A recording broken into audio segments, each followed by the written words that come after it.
Naku, grabe ho pala. Ito hong talagang pag-pressure dito po kay Senator Jingo Estrada. At halos araw-araw ho, maya-maya, ay tinatawagan daw siya at pilit na kinukumbinse na lumipat lang ho sa kampo ho ng kasalukuyang minorya ay hindi na po siya makukulong. Grabe ho ito mga kababayan. So lumilitaw ho yung pagkakakulong dito ho kay Senator Jingo Estrada. May kinalaman dito sa kanyang paninindigan na manatili sa kasalukuyang mayorya na pinamumunuan ni Senate President Alan Peter Cayetano.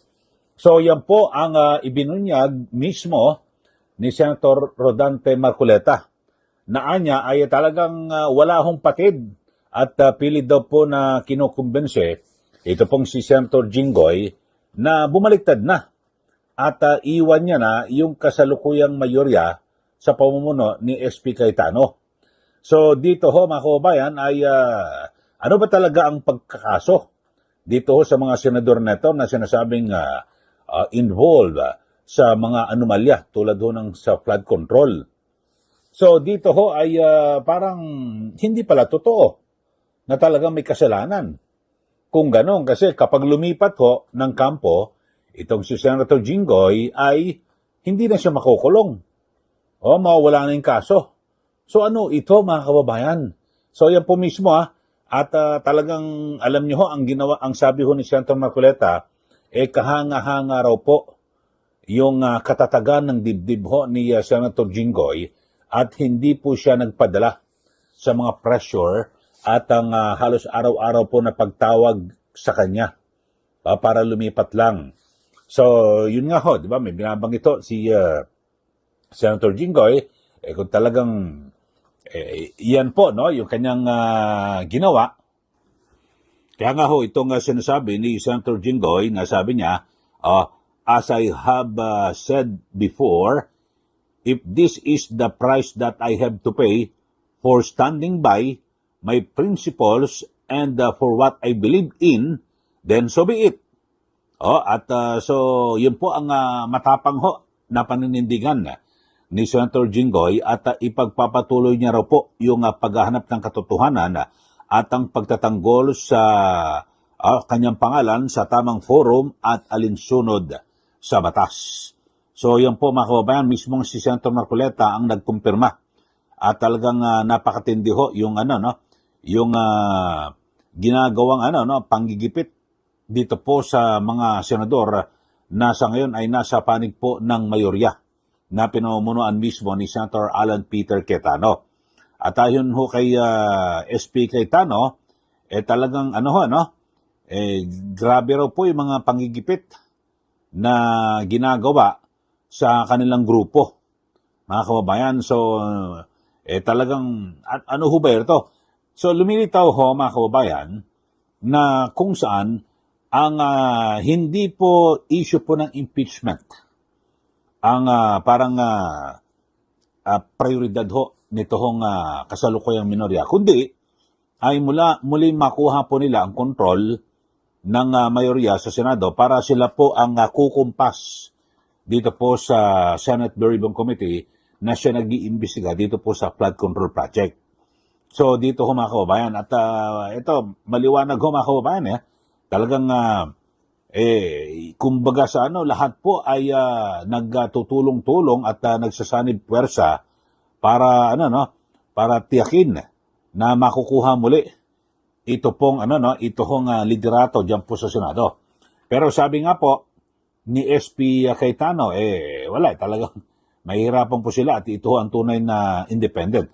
Naikwento rin nga ho ni Senator Marcoleta, mga kababayan, na kung saan ang sabi niya bukod kay Senator Jinggoy at iba pang mga kapwa niya senador, siya mismo talagang sinampahan ng kaso na talagang pag ikaw ay mag-iisip, ako kahit na hindi ka abogado mga kababayan, mag-iisip ka, bakit ang layo naman ho, donasyon ho ito at may kinalaman sa kampanya, biglang napunta ho rito, dito sa plunder, ang liwanag ho mga kababayan sa batas ho, sa plunder, ito, nag-research tayo, Republic Act number 7080 as amended by RA 7659. Ito, yung plunder. Ano ba yung plunder?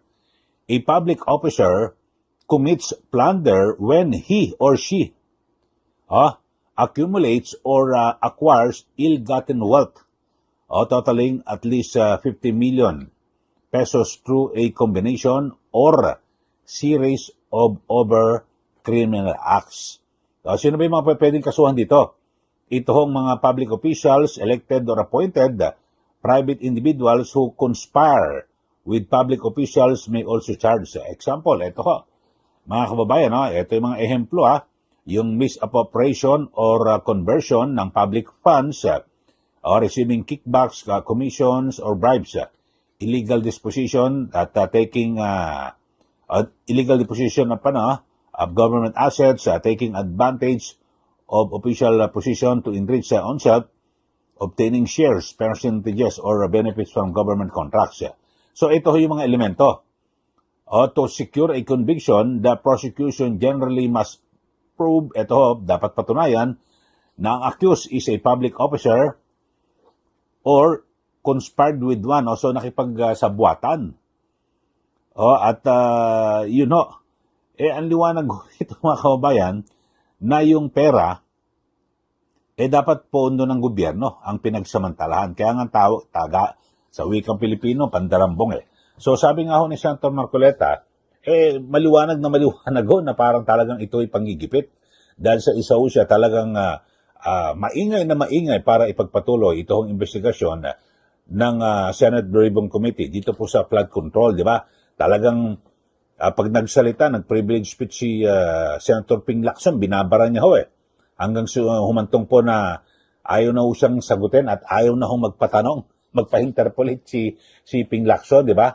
So ito, pakinggan ho natin. Alam niyo, maganda ho ito, himayin natin yung pahayag ni Senator Rodante Marcoleta mula ho dito sa issue na kasi ang ipinagtataka ho natin kung talagang totoo ang layunin ho rito ng gobyerno, ng administrasyon na linisin po yung korupsyon, katiwalaan sa gobyerno. Kaya nila pinagsasampahan ng kaso yung mga di umano'y sangkot na mga senador dito po sa flood control. Bakit merong araw-araw tumatawag kay Jigoy para lumipat sa kabila sa kasalukuyang minorya, tapos tanggal ang kaso. Tapos, so, lahat po, parang na mga kalaban, ipinambabala kaso. Ito, pakinggan nyo ho, mga kababayan, itong payag ni Senator Rodante Marcoleta. Ang ganda ho nito, himayin ho natin yan. Vinci, kumalas ka lang sa kanila, wala ka ng kaso. So ano ba talagang gusto nila? Antindi pa Gusto ba nilang malinis talaga kung may katiwalian sa nagaganap sa ating bansa?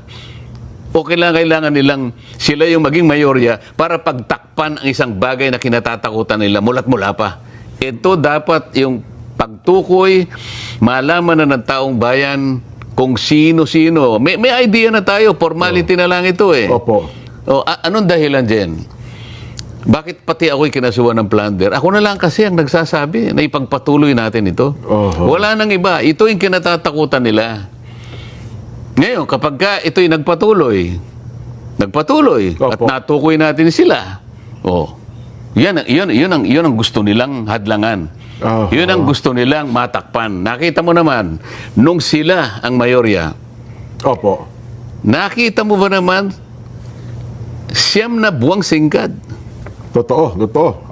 Ay kinuha niya yung Blue Ribbon Committee, kung ano-anong katwiran ng ginagawa, kung ano-anong kadahilanan ng sinasabi, kesyo ganito ang gagawin, kesyo pumirma muna kayo bago ipagpatuloy. Anong klaseng pagmamatuwid yun? Sa loob ng 9 na buwang singkad din, hindi siya nag-imbestiga, hindi siya nagpatawag. Napakaraming tao ang nagbo-volunteer. Natawagin niyo po kami. At gusto po namin mag-testify dyan sa Blue Ribbon Committee para makatulong po kami sa inyo. Ayaw nilang gawin yun. So, ito lamang ang dahilan. Pagtatakip. At ang pinakamabisang paraan para matakpan yan, kung hindi man gusto nilang patayin kaagad yan, ang issue na yan, sila na naman ang mayorya. Nako. Ngayon ko na-realize yan, tama pa rin sabi mo, no? Kung ako si Senador Jinggoy, sa tindi ng pressure na yan, baka babawi din ako. Di ba? Ay, mabigat yun. Wala muna doon sa punto na yon. Kaya gusto kong pag-usapan muna natin itong ginawa sa kanya. May isang bagay pa akong gustong sabihin eh. Opo. Hindi ko akalain na ganun kalakas din ang loob ng taong ito. Yun na nga. Oho. Siguro kung sa iba nangyari ito, napakadali na wag kang magpakulong. Oo naman.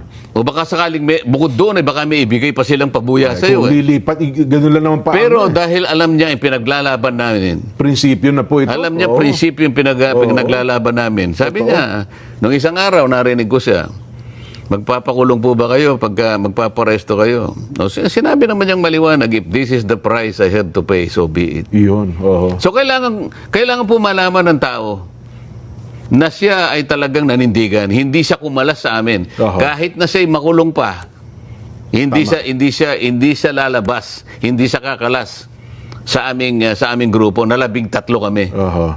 Well, again, Sen, liwanagin lang natin, hindi natin binabanggit ito, kundi parang kampihan si Senador Jinggoy, para sabihin wala siyang kasalanan, may kasalanan, kundi ang ating binabanggit, yung paninindigan niya doon sa kanyang prinsipyo Yung paninindigan niya, yun. binabanggit natin sapagkat Opo. alam namin at sinasabi niya sa amin, araw-araw na lang siyang sinasabihan. Sinatawagan, no? Gusto mo pa bang makulong samantalang ito lang ang pakiusap namin sa'yo? Oho. Oh. Ayoko nang banggitin ang mga taong tumatawag sa kanya. Nako. Sinasabi niya sa amin, tuwing magmi-meeting kami, kani-kanina lang, nag-meeting kami uli. Opo. Bago siya pumunta ng Sandigan Bayan para magpiyansa, magkakasama kami uli. Oho. Malungkot siya, bakit hindi? Totoo naman. Oho. Tao ka lang naman eh. Oho. Oh. Ngayon, tingnan mo yung ginawa nila sa akin, Jen. Yan. Opo. Ako, hindi nila ako kinakausap for obvious reason. Di ba? Anong ginawa nila? Hindi nila kayo mapipressure. Nag-invento sila. Oho. Saan ka naman nakakita, Jen? Para sana maintindihan sana ng mas madali.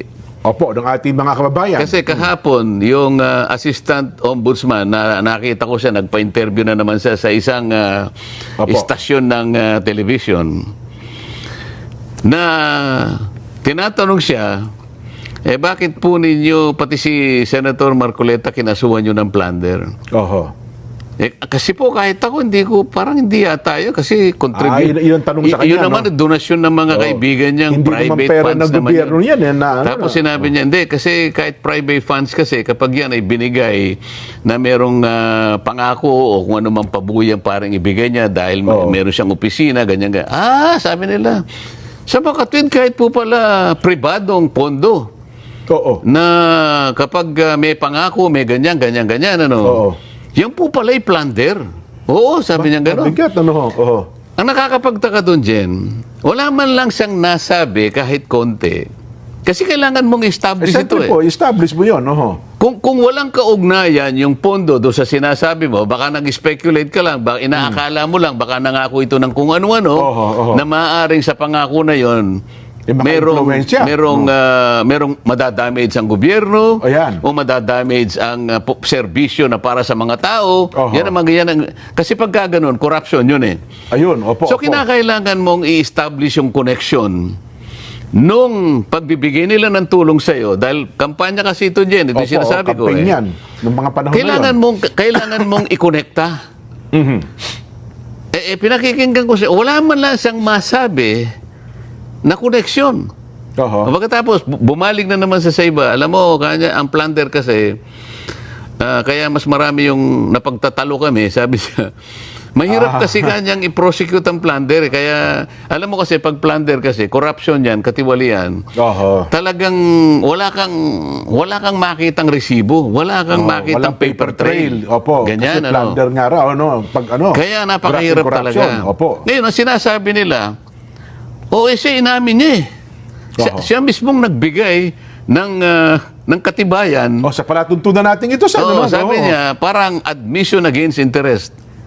Tingnan mo itong mga taong ito. Siguro para sa mga kababayan nating nag-iisip, si Senator Marcoleta, kumandidato ng 2025 election, may kaibigan siya, tumulong sa kanya. Nagkataon kasi yung mga tulong na binigay ay wala pang campaign period. Hindi basta, opo. Pero yung tulong na yon ay sakop ng election period. Ang election period kasi dyan ay 1 year before the election. So Yes isang po. taong singkat yun. Ano? Opo, oo. Pero yung campaign period, magsisimula ng February 11 90 days ata national. hanggang 90 days yan. Opo, 90 okay? days, Hanggang opo. sa ikaw ay manalo na. Ano? Ngayon, so sabi ko, ang trato ko dyan donation kasi wala pang campaign period. Opo. January. Ang campaign period kasi February 11 ang umpisa. Opo, oho. Dapat, kapag binigay during the campaign period, contribution. February 11 Ngayon, pataas. Opo, oho. ito nang submit ako ng SOSE, liwanagin natin para makita ng mga kababayan natin. Doon sa SOSE ko, sinabi ko, ang aking expenditures, yung ginastos ko, Opo, sa kampanya. 112 million pesos. Opo. Okay. Oho. Ngayon, sinisita nila ako, paano ka makakagasta ng 112 112 million? Tiningnan nila yung SALN ko, yung net worth ko is only 52 million. Mas malaki ay yung ginastos mo. Teka Oo. muna, ito lang ang pera niya. Saan niya kukuha ka ng Ng 112 million. ng 112? Oho. No, sabi ko, hindi mo na ako kumikibo nun dahil hindi ko na pinapansin noon di ba? Opo. Nung magpasya na ako mag-explica sa Comelec dahil sa binigyan ako ng parang isang